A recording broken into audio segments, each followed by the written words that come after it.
Ya, tema kita hari ini belajar untuk menyimpan firman Tuhan di dalam hati kita. Berkali-kali dalam perjanjian lama, Tuhan itu meminta kita untuk menyimpan firman itu di dalam hati kita. Itu berkali-kali Tuhan minta dalam perjanjian lama. Mengapa Tuhan minta begitu? Untuk kita simpan firman-Mu. Mazmur 119, ya, Mazmur 119. Mari kita buka mulai ayat yang ke-9 sampai 11. Mazmur 119 ayat 9 sampai ayat yang ke-11. 3 ayat ini kita akan renungkan. Mazmur 119 mulai ayat 8. Aku akan berpegang kepada ketetapan-ketetapan-Mu. Ini sebuah komitmen, ini sebuah keputusan. Berpegang pada ketetapan-ketetapan-Mu. Janganlah tinggalkan aku sama sekali. Ayat 9. Dengan apakah seorang muda mempertahankan kelakuannya bersih, dengan menjaganya sesuai dengan firman-Mu. Saudara pemazmur menuliskan, ya, orang muda, bagaimana dalam hidup orang-orang muda itu bisa menjaga kelakuannya tetap bersih. Ya. Ternyata bukan menjaganya dengan makan obat ini, pakai ramuan ini, tidak. Tapi dengan menjaganya sesuai dengan firman-Mu. Nah, firman itu ada di mana? Ya, saya ulangi, firman itu ada di mana? Karena dengan firman, maka semua kita, jalan hidup kita, kelakuan kita bisa dijaga. Apakah firman yang di Alkitab? Berarti kemana-mana kita harus bawa Alkitab. Bukan. Tapi firman yang ada di pusat hidup kita. Nah, pusat hidup kita itu di hati kita. Itu pusat hidup kita. Maka itu Papa di surga, ya, Papa di surga bekerja di dalam hidup kita.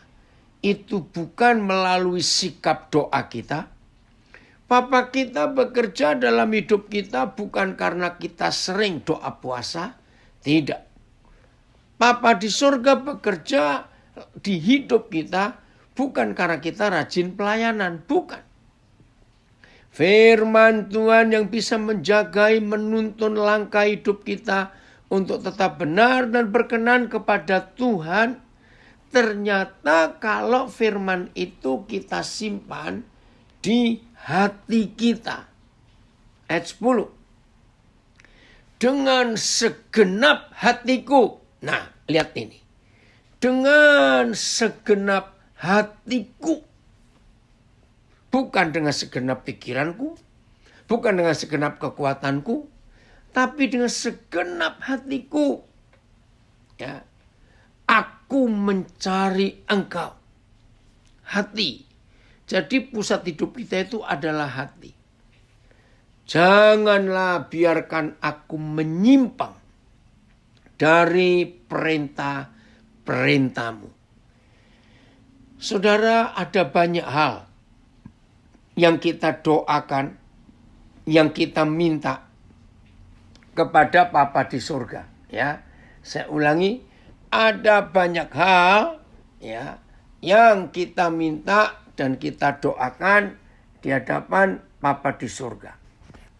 Tapi satu doa yang berkenan kepada Tuhan, kalau kita berdoa mencari dengan segenap hati kita untuk tidak menyimpang dari hukum-hukum Tuhan, yaitu kalau firman itu kita simpan di hati kita. Jadi lagi sekali bukan kita hafalkan ayat Alkitab, tidak. bukan kemana-mana kita bawa Alkitab, tidak. Tapi firman itu ada tersimpan di hati kita. Karena itu pusatnya. Ayat 11. Masih Mazmur 119 ayat yang ke-11. Wah, ini lebih jelas lagi. Ayat 11. Dalam hatiku aku menyimpan janjimu, supaya aku jangan berdosa terhadap engkau. Coba Filipus berapa terjemahan untuk ayat 11 ini. Kita akan melihat. Puji Tuhan, Mono dari Napire, dari Manokwari, Ramonti, ya dari Surabaya sudah gabung. Oke. Ya, ini ada yang tanya siapa CC Epi. Nanti ya ditulis. Nah. AYT. Di dalam hatiku aku menyimpan firman-Mu, sehingga aku takkan berdosa terhadap-Mu. Ya, terjemahan lama. Maka segala firman-Mu telah kutaruh dalam hatiku, supaya jangan aku berdosa kepadamu. BIS. Ajaran-Mu ku simpan dalam hatiku, supaya jangan aku berdosa terhadap-Mu. Saudara, suatu hari, waktu itu cucu saya, salah seorang cucu saya itu masih kecil. Ya, dia kelas 1 SD. Nah, di dalam satu pelajaran, guru SD-nya itu mengajarkan hati-hati dengan tetanus. Yaitu kalau ada jarum atau ada paku atau ada peniti ya yang berkarat, hati-hati itu tetanus. Nah, kebetulan cucu saya ini cukup smart, apa-apa ingin tahu. Nah, dia tanya, jadi apa itu tetanus? Nah, ini gurunya tidak menjelaskan apa itu tetanus, tapi diterangkan pokoknya hati-hati kalau kamu ketusuk jarum atau ketusuk paku, jangan sampai kamu tetanus. Nah, anak ini betul-betul mencerna apa yang diajarkan gurunya. Tapi karena tidak jelas tetanus itu apa, tapi pokoknya hati-hati jangan sampai ketusuk jarum atau ketusuk paku. Nah, pulang dari sekolah. Saudara, kalau saya ingat kisah ini lucu sekali. Tapi ini fakta. Pulang dari sekolah, nah mamanya itu penjahit. Nah, dia lihat ada jarum yang masih terpasang di mesin jahit itu. Namanya anak kecil. Diterangkan tetanus tapi nggak jelas, jadi ingin tahu tetanus itu apa. Ketika nggak ada orang di dekat mesin jahit mamanya itu, jari telunjuk yang kiri itu dipasang di bawah jarum. Nah, dia lihat mamanya suka putar, ya.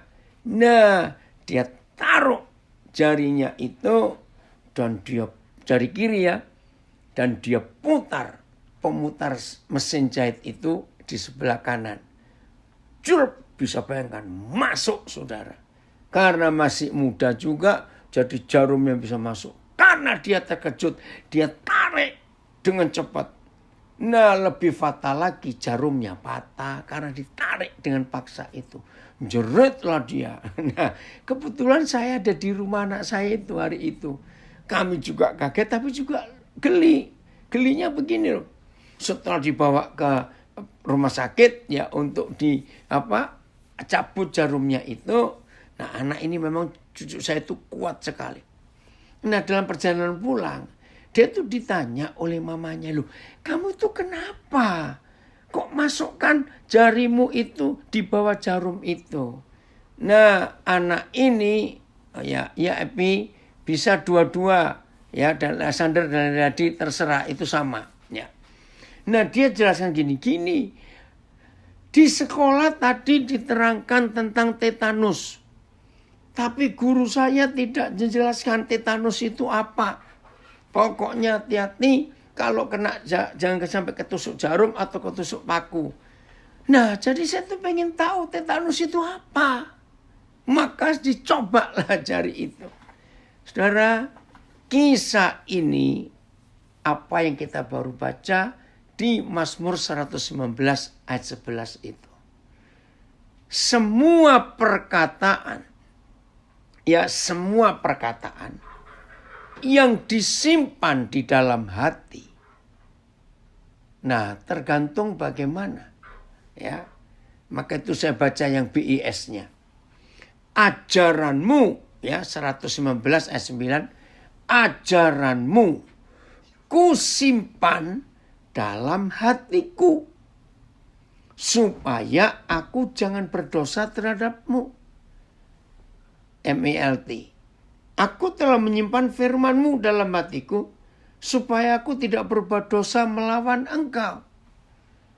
Nah, saudara, betapa hebatnya firman Tuhan itu. Kalau dia disimpan di hati kita, firman itu akan menghasilkan sesuatu yang dahsyat. Sesuai dengan perkataan itu. FAYH. Aku telah banyak merenungkan firman-Mu dan menyimpannya di dalam hatiku. Telah banyak merenungkan firman-Mu dan menyimpannya di dalam hatiku. Sehingga aku terhindar. Ya, sehingga aku terhindar dari berbuat dosa. Puji Tuhan. Nah, kalau ada di antara saudara yang pernah dengar pengajaran doa kelepasan, maaf, saya tidak setuju untuk melepaskan diri dari dosa. Itu pakai doa kelepasan, tidak. Tapi hari ini kita belajar dari firman ini. Menyimpan firman dalam hati kita, ternyata itu menghindarkan kita dari segala kejahatan. Seperti cucu saya tadi. Mendengar penjelasan tentang tetanus, tetapi gurunya tidak jelas. Pokoknya yang dia simpan di hatinya, hati-hati jangan sampai ketusuk jarum atau ketusuk paku yang karatan, namanya anak kecil. Karatan pun dia belum tahu, tetanus belum tahu. Karena nggak puas jawaban dari gurunya, dia coba. Bisa bayangkan nggak itu? Nah, itu reaksi anak kecil. Mendengar apa? Langsung dilakukan. Maka itu hati-hati dalam hidup kita supaya jangan sampai kita salah mengajarkan kepada anak-anak kecil. Karena apa yang mereka dengar itu langsung mereka ingin praktekkan. Jadi kita harus tahu hal-hal apa yang harus kita sampaikan kepada anak-anak. Ada komen dari Kelapa Gading. Seringkali dosa kalah karena membangun manusia roh. Oh. Ya. Karena membangun manusia roh, yaitu pengertian akan firman. Semakin firman itu tertanam, semakin kita mampu menang atas dosa. Betul. Karena firman itu kuasa. Firman itu kekuatan. Firman itu segala-galanya. Ingat, sebelum ada apa-apa, dimulai dengan firman. Ya, sebelum ada apa-apa. Nah, sekarang sambil mendengar ini, mari ya kita jujur. Tadi pagi, waktu bangun pagi, saudara mengingat apa yang muncul di hati? Ya, saya ulangi pertanyaannya. Tadi pagi waktu bangun, saudara ingat apa? Sesuatu yang tersimpan dalam hati. Contohnya begini. Kemarin malam sebelum saudara tidur, entah saudara baca buku, atau saudara ngecek sosial media saudara, atau saudara mengingat sesuatu atau nonton TV. Nah, sesuatu yang saudara dengar dan yang saudara baca, pasti ada yang istilah Jawa julep gitu loh. masuk ke hati kita. Entah bentuknya apa. Macam-macam itu. Tergantung apa yang kita baca, yang kita dengar. Ya. Percaya enggak? Tadi pagi bangun, kalimat pendek atau satu berita yang kita baca malamnya sebelum kita tidur, percaya enggak? Itu muncul pagi hari waktu kita bangun. Nah, ada orang sehat, tidak sakit. Ya, ini saya beri contoh. Sehat, tidak sakit. Tapi ini masa pandemik. Nah, sebelum tidur, saudara kita ini baca berita. Misalnya tentang COVID. Oh, ini gejalanya. Orang kena COVID. Nah, dia mungkin cuma sepintas bacanya itu. Cuma sekilas saja. Oke. Tapi satu kalimat yang masuk. Nah, pagi-pagi bangun. Nggak tahu bagaimana tiba-tiba dia merasa. Contoh, meriang. Waduh, saudara bisa bayangkan ya. Orang yang sehat sama sekali ini. Ini contoh saja. Semalam sebelum tidur baca tentang gejala-gejala COVID-19. Dan ternyata paginya dia mengalami salah satu gejala yang kemarin malamnya dia dengar. Wajar enggak kalau langsung ketakutannya muncul? Aduh, ini tanda-tanda COVID yang kemarin malam aku baca itu. Ngerti enggak contoh ini, saudara? Nah, apa yang tersimpan di hati kita? Ya, saya ulangi, apa yang tersimpan di hati kita itu yang akan menjadi rel, ya, itu yang akan menjadi perjalanan hidup kita yang kita jalani. Maka itu hati-hati membaca apa, mendengar apa, melihat apa, kita harus hati-hati. Terpujilah Tuhan kalau firman-Nya itu yang kita simpan di hati kita. Maka firman itu yang akan nyetir, akan ngontrol, akan ngatur, akan mengarahkan hidup kita. Wih, itu luar biasa. Kalau firman seperti itu, pasti hidup ini bahagia. Pasti hidup ini menyenangkan sekali. Pasti hidup ini, gak akan kita bisa dijatuhkan oleh kondisi apapun juga. Satu kalimat pendek, ya saya ulangi. Satu kalimat pendek. Mungkin cuma terdiri dari beberapa huruf. Ya, bukan beberapa kata, kebanyakan. Berapa huruf saja. Kalau itu disimpan di hati orang itu, maka orang itu akan terpengaruh oleh kata-kata itu. Apalagi kalau orang itu pendendam. Mendengar satu kata yang cuma 4 huruf dan mungkin yang berkata itu tidak sengaja atau ya namanya orang ngomong. Ya, langsung bicara begitu. Tapi buat pendendam, kata yang pendek cuma 4 huruf itu, itu bisa menjadi pengaruh besar di hidup orang itu. Saya harap saudara mengerti contoh ini. Maka itu banyak keributan dalam rumah tangga. Banyak keributan di dalam masalah hubungan, persahabatan, persaudaraan. Karena ada orang yang sensitif.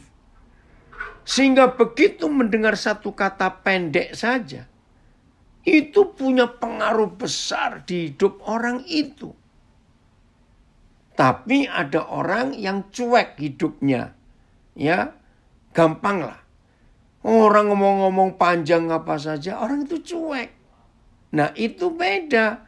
Nah, orang seperti itu hidupnya lebih tenang daripada yang sensitif tadi. Saya percaya semua kita pasti pernah punya pengalaman seperti itu. Maka itu penting sekali untuk kita menyadari. Kata-kata apa, kata-kata siapa yang kita simpan di hati kita. Karena dengan kata-kata yang kita bisa simpan di hati kita, maka kata-kata itu yang akan membentuk atau mempengaruhi seluruh tindakan dalam hidup kita. Bisa jadi marah, bisa jadi senang, tergantung apa yang kita simpan dari perkataan orang lain yang kita dengar saat itu. Ya, ini anak saya dari Banjarmasin. Belajar untuk cuek bebek. Iya, betul. Jadi kalau saudara hidupnya itu nggak sensitif, ya, nggak dikit-dikit, aduh, nanti terpengaruh dengan kata orang ini. Wah, hidup itu rugi besar, saudara. Ya, jadi ayo mulai hari ini kita hidup di dalam kebenaran. Simpan firman itu di dalam hidup kita. Jangan biarkan si kunyuk itu meracuni hati kita dengan segala macam hal yang membuat kita terpengaruh. Buang-buang waktu kalau kita hanya mengurusi kata-kata setan itu. Betul nggak? Buang-buang waktu. Nggak ada gunanya sama sekali. Hati jadi kotor, hubungan jadi rusak. Yang tadinya baik, sudah enak-enak, jadi kacau. Nah, jadi kita harus milih kata-kata yang bagaimana yang kita simpan dalam hati kita. Kembali lagi ke ayat 11 sebelum saya beralih ke ayat yang lain. Mazmur 119 ayat yang ke-11. Makasih Filipus. Ya. Saya baca lagi terjemahan baru.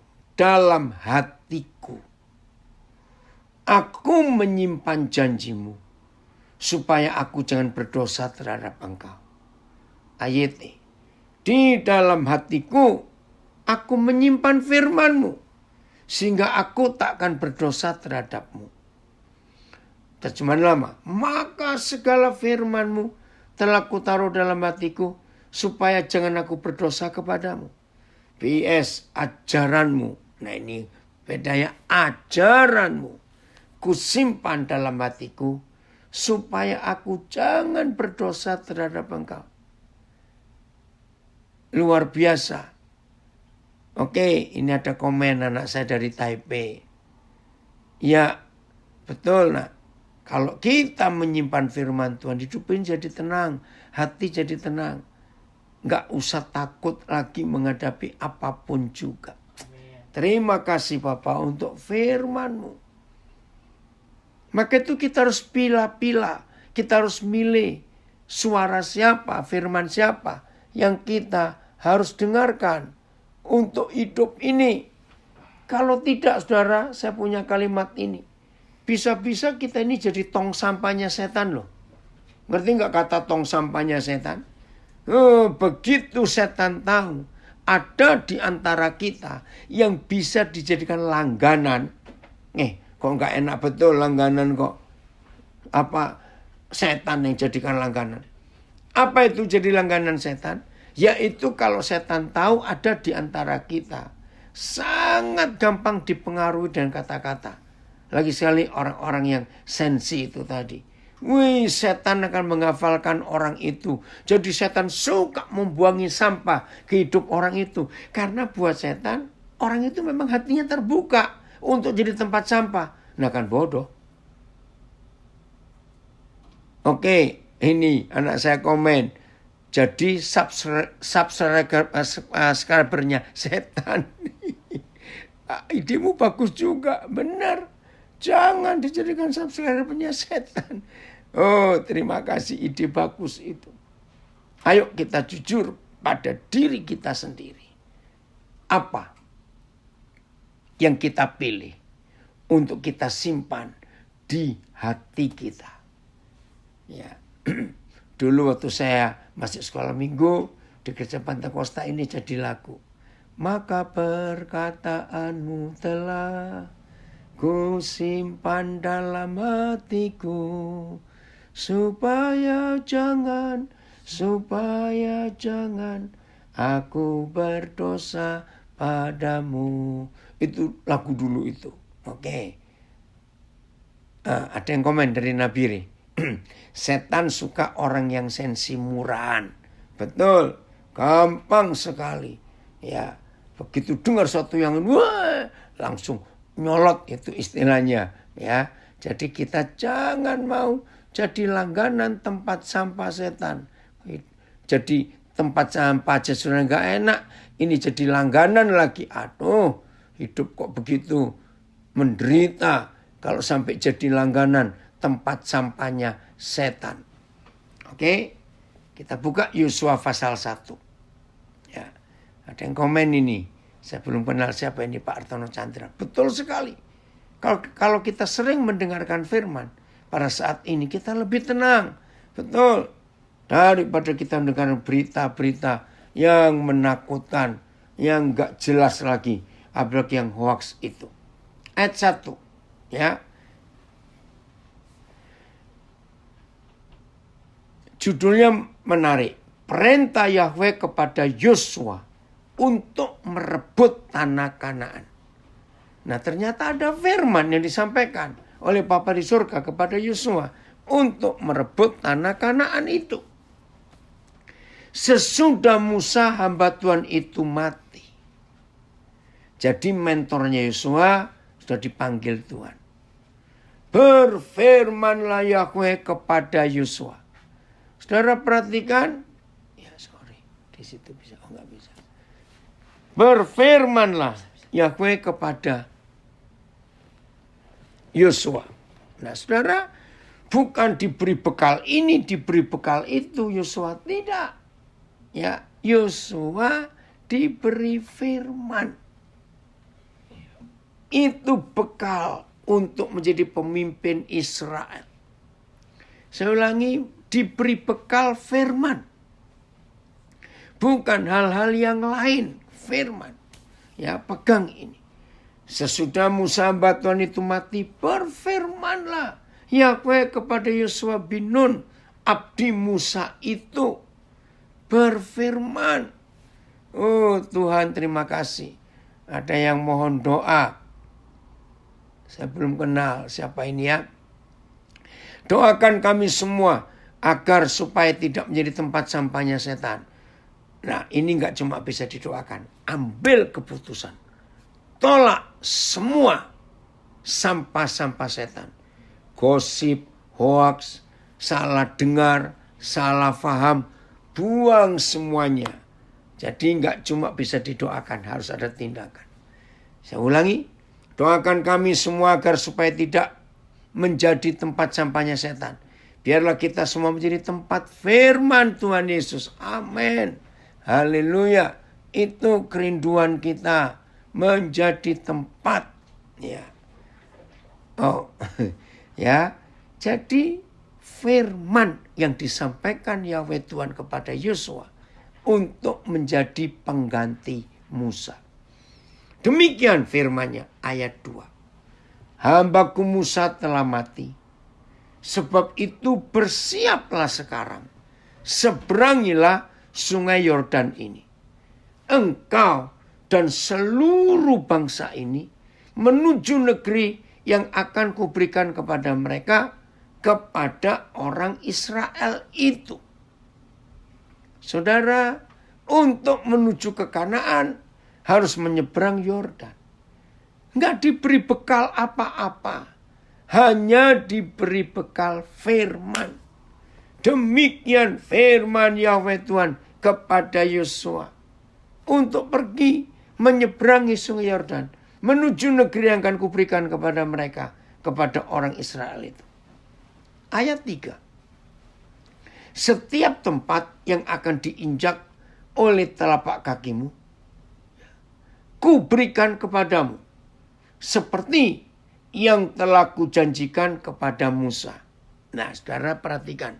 Seperti yang telah kujanjikan kepada Musa. Kalimat ini punya 3 arti. 1. Apa yang aku pesankan kepada Musa Yosua, itu yang kamu lanjutkan. Seperti yang telah kujanjikan kepada Musa. Saudara, itulah firman. Jadi ada 3 arti menurut ayat ini.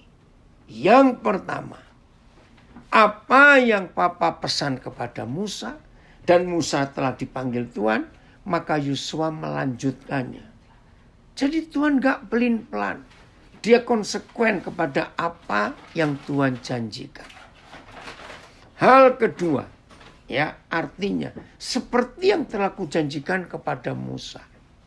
Artinya Tuhan itu kekal. Apa yang dia janjikan itu pasti tergenapi. Ini luar biasa. Yang ketiga, Tuhan itu konsekuen. Ya, dia akan melanjutkan. Maka itu dalam hidup kita, saudara, betapa pentingnya firman dalam hidup ini. Karena firman itu segala-galanya. Terima kasih Papa untuk hal yang ajaib, yang dahsyat ini. Jadi jelas ya, Papa kita itu sungguh luar biasa. Terima kasih Tuhan. Ayat 4. Saya nggak usah baca ayat 4. Ayat 5. Nah, ini bukti dari firman yang disimpan oleh Yosua di dalam hatinya. Ya, ini bukti dari firman yang disimpan oleh Yosua dalam hatinya. Seorang pun tidak akan dapat bertahan menghadapi engkau. Wow, ini luar biasa. Seorang pun tidak akan dapat bertahan menghadapi engkau seumur hidupku. Lihat kalimat berikut. Seperti aku menyertai Musa. Ingat tadi di ayat yang ketiga, keempat atau ketiga ya? Oh, ketiga. Seperti yang telah kufirmankan kepada Musa. Ya, jadi Papa melanjutkan. Ayat 5. Saya ulangi lagi. Seorang pun tidak akan dapat bertahan menghadapi engkau seumur hidupmu. Seperti aku menyertai Musa. Demikianlah aku akan menyertai engkau. Saudara, pegang betul. Ini firman. Saya tidak tahu hari-hari ini warga binaan. Mungkin ada yang sedang tergoncang. Karena mungkin tidak dapat remisi 17 Agustus kemarin itu. Saya nggak tahu. Begitu pula semua kita yang sedang belajar firman ini. Saudara mengalami apa? Saya juga tidak tahu. Tapi ingat firman ini. Apa yang tertulis di dalam Alkitab. Saya ulangi, apa yang tertulis di dalam Alkitab. Itu yang akan terjadi dalam hidup kita. Maka itu jangan pernah meragukan kasih dan kuasa Bapa di surga dalam firman-Nya. Penting sekali. Oh, terima kasih. Ada yang kirim terjemahan ILT. Tidak akan ada seorang pun yang sanggup berdiri di hadapanmu seumur hidupmu. Maaf. Sebagaimana aku telah bersama Musa, begitu juga aku akan besertamu. Aku tidak akan mengabaikanmu. Terima kasih Tuhan. Dan aku tidak akan meninggalkanmu. Kata Bapa di surga. Saudara, siapa yang masih ragu-ragu? Percayalah. Firman itu luar biasa. Tuhan menyertai. Saya beri kesaksian. Tanggal 4 Agustus yang lalu. Kami melakukan perjalanan dari Washington ke Pensacola. Ya, pakai pesawat. Nah, memang harus bayar bagasinya.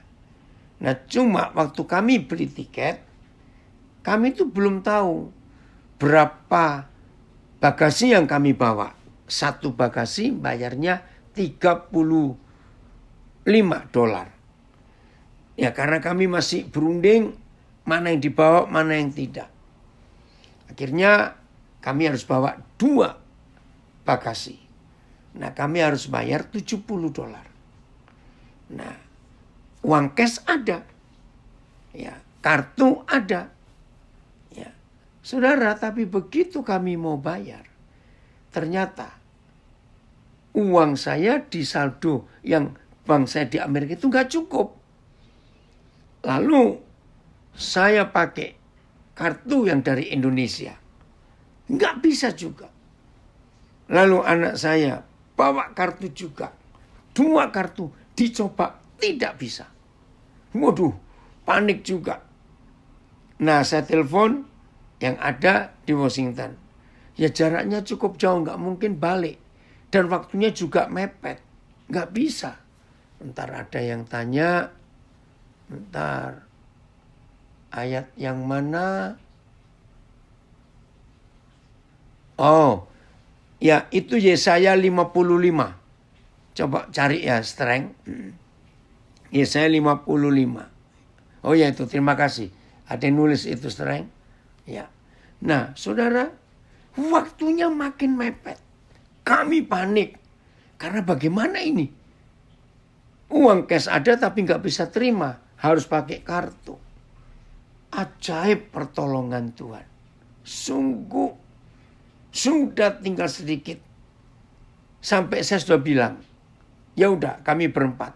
Yang 2 berangkat dulu. Ya udah kalau terpaksa beli tiket baru, tiket ini angus. Naik penerbangan yang berikut. Sudah. Karena nggak ada jalan keluar. Ajaib pertolongan Tuhan. Tiba-tiba ada seorang yang lihat kami itu panik. Terus dia tanya, kamu kena apa? Wah, karena dia tanya, bisa nggak? Karena anak-anak saya ngajari, cobalah cari orang yang bisa dipinjami kartunya. Kamu bayar lebih lah, $70 saja. Nah, nggak ada yang mau, saudara. Nah, akhirnya orang ini tahu, kalian kenapa? Saya ceritakan, ya itu loh di situ, di depan saya nggak jauh. Ya kira-kira cuma 10 meter, ada mesin yang bisa beli kartu untuk bayar bagasi. Masukkan uang cash, berapa yang diperlukan. Nah, kartu itu bisa dipakai bayar. Ya ampun. Kenapa baru muncul pertolongan setelah mendesak sekali? Puji Tuhan, pertolongan selesai. Nah, apa yang menolong? Saudara, kami berjalan. Bukan untuk jalan-jalan, tapi untuk pelayanan. Tuhan menyertai luar biasa. Sudah hampir terlambat. Ya, tapi Tuhan menolong hebat. Hati tetap penuh damai sejahtera. Hati tetap penuh dengan sukacita. Karena kita tahu pertolongannya nggak mungkin terlambat. Jadi kalau kita hidup mau menggenapi firman Tuhan. Dan firman itu kita simpan di hati kita. Hasilnya itu akan luar biasa. Dan itu serius. Tuhan beserta kita luar biasa. Terima kasih Bapak untuk janji penyertaan-Mu ini. Nah, masih ayat 5. Yosua 1. Mengapa Bapak berfirman seperti itu? Mengapa? Ya, kita akan melihat. Ayat 5. Ya, seorang pun tidak akan dapat bertahan menghadapi engkau seumur hidupmu. Seperti aku menyertai Musa. Demikianlah aku akan menyertai engkau. Aku tidak akan membiarkan engkau dan tidak akan meninggalkan engkau. Saudara, kenapa Papa harus bicara ini kepada Yosua? Dengarkan. Selama Yosua menyertai Musa, Yosua sangat-sangat ketakutan. Kenapa? Karena orang yang setua Musa saja diejek, dihina, dimaki-maki. Maka itu Yosua wajar dia takut. Yang setua Musa saja dimaki-maki, apalagi aku yang masih muda.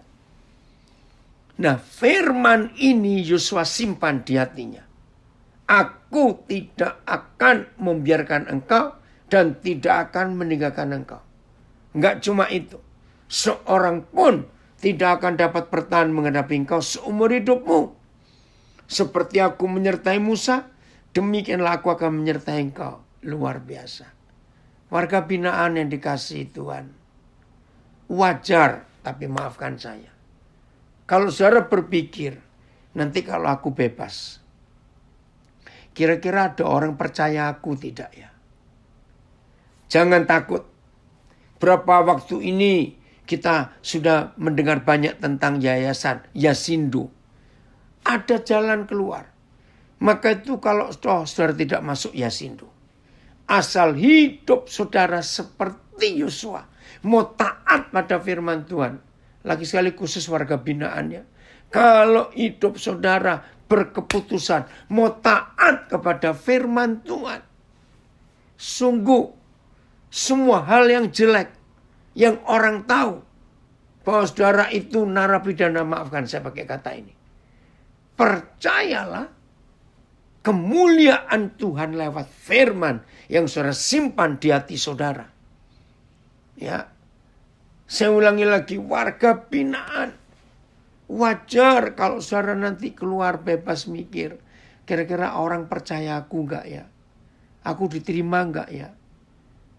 Saudara jangan takut. Selama firman itu ada di hati saudara, saudara simpan firman itu. Yakinkan diri saudara, firman itu adalah kuasa Tuhan. Dan firman itu merubah hidup saudara. Maka firman yang disimpan di hati saudara itu akan membuat orang lain yang kenal saudara nggak melihat hal yang salah dalam hidup saudara. Yakinkan itu. Buktinya di mana? Yang pertama, Yosua ini. Yang tua aja seperti Musa dimaki-maki. Lalu yang muda bagaimana? Tapi kita lihat sampai akhir hidup Yosua, Tuhan menyertai luar biasa. Betul tidak? Dan Yosua lah yang bisa membuat Israel masuk ke Kanaan. Ada yang komen, bahagianya hati ini karena sarapan pagi. Maaf, mana ini? Karena sarapan pagi kita adalah firman Tuhan. Mudah-mudahan penyakit sensitif kita hilang dalam tubuh kita. Dalam keadaan saat ini banyak orang-orang terkena penyakit sensi. Puji Tuhan kita Yesus Kristus yang sudah memberikan firman ini dan menenangkan hati saya. Terkadang saya juga sering sensi. Ayo kita berubah. Nggak usah sensi lagi. Gitu ya. Itulah janji Tuhan. Setiap gerakan yang saya lakukan di saat melatih, saya isi dengan firman Tuhan. Rasanya tubuh itu ringan dan lentur. Oh, ini ada pelatih senam ya. Puji Tuhan. Nah, kita lihat contoh. Kalau firman itu bisa merubah hidup orang. Ya, dalam sekejap. Yohanes pasal yang keempat. Ya, Yohanes pasal yang keempat. Mulai ayat yang ke-36.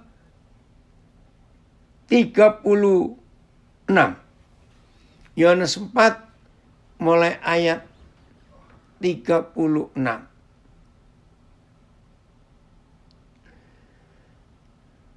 Ayat 36. Lagi sekali warga binaan, jangan takut. Firman itu merubah hidup kita. 36.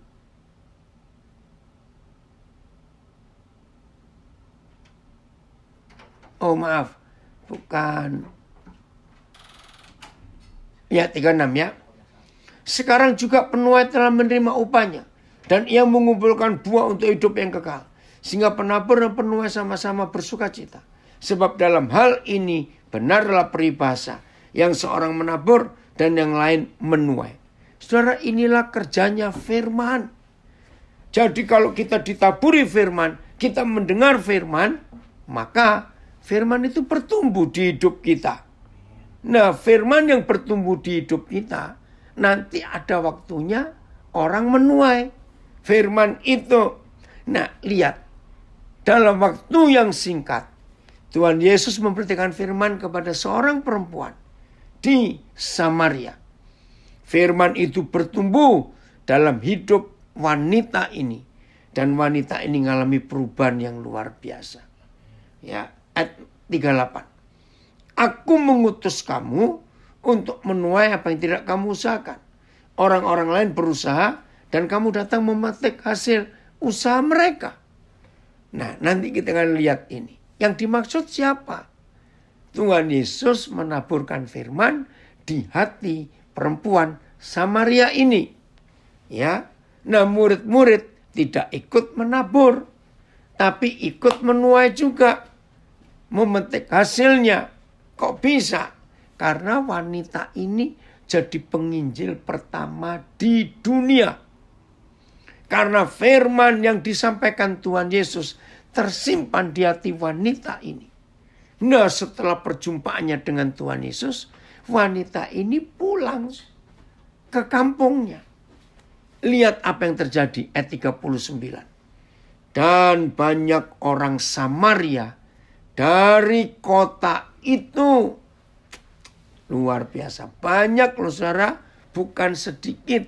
Banyak orang Samaria dari kota itu telah menjadi percaya kepada Tuhan Yesus. Karena, lihat, karena perkataan perempuan itu. Hebat gak ini saudara? Karena perkataan perempuan itu yang bersaksi. Ia mengatakan kepadaku segala sesuatu yang telah aku perbuat. Maaf ya, saya uraikan. Maka itu khusus warga binaan. Percayalah kalau firman tersimpan di hidup saudara, ada perubahan. Orang melihat itu. Begini. Waktu dia berangkat dari rumah, menuju sumur untuk ambil air. Maaf, perempuan ini pelacur. Loh kenapa? Karena Tuhan Yesus berkata, panggil suamimu. Maaf guru, aku gak punya suami. Betul katamu. Kamu tidak punya suami. Tapi 5 laki-laki pernah tinggal dengan kamu. Dan semuanya bukan suamimu. Yang sekarang ke-6 ada di rumahmu. Juga bukan suamimu. Maaf. Apa profesi seorang perempuan? Kalau koleksinya laki-laki. Maaf. Saudara, ini yang kita harus pelajari. Hebat sekali. Penginjil pertama di dunia adalah wanita yang tidak bagus profesinya. Nah, jadi waktu dia berangkat ke rumah, dari rumah menuju sumur itu, kan itu profesinya. Akhirnya jumpa Tuhan Yesus, hidupnya berubah dan dia balik ke rumah di hari yang sama loh. Bukan tahun depan atau minggu depan. Di hari yang sama. Maaf. Jadi waktu dia balik ke rumah. Di hari yang sama. Yang tadi dia berangkat. Tetangga-tetangga kan. Masih percaya. Masih tahu apa profesi perempuan ini. Tapi karena kuasa firman. Yang merubah hidupnya. Karena dia simpan firman itu. Maka perubahan hidup itu dilihat oleh tetangga-tetangganya, oleh orang-orang di sekitarnya. Sehingga orang-orang itu bisa percaya perkataan perempuan itu. Karena kuasa firman yang merubah hidupnya. Lagi sekali warga binaan. Jangan takut kalau waktunya saudara bebas. Jangan takut. Tuhan merubah hidup saudara. Sehingga orang-orang yang kenal saudara, keluarga, teman, sahabat, tetangga, mereka juga akan melihat perubahan itu. Mereka gak akan ngecap memberi stempel saudara. Oh, kamu, maaf, mantan nabi. Tidak. Itulah firman yang bisa merubah hidup ini. Selanjutnya, Pak Pendeta Ramon Pramudia akan menambahkan. Ayo kita terus belajar ya. Mengasihi firman itu di atas segala-galanya. Terima kasih Bapak untuk firman itu. Silakan Pastor Ramon.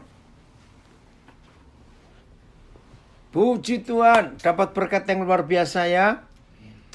Hari-hari ini ada banyak berita yang berseliweran di sekitar kita. Tapi jangan kita izinkan kita jadi tempat sampah setan. Ingat itu saja. Orang boleh berkata apa saja. Itu hak mereka. Tetapi kita yang menentukan. Kata-kata orang itu akan jadi apa di hidup kita. Seharusnya yang paling berpengaruh dalam hidup kita adalah firman Tuhan. Apa yang Tuhan katakan, itu harus terjadi dalam hidup kita. Weh, betapa bahagianya kita kalau semua itu terjadi dalam hidup ini. Kita bisa jadi berkat, bisa saja, untuk segala hal. Tuhan Yesus memberkati kita semuanya. Selamat menjadi tempat firman diam di hidup kita. Selamat menjadi orang yang diberkati karena firman menguasai hidup kita. Beri tempat yang terbaik.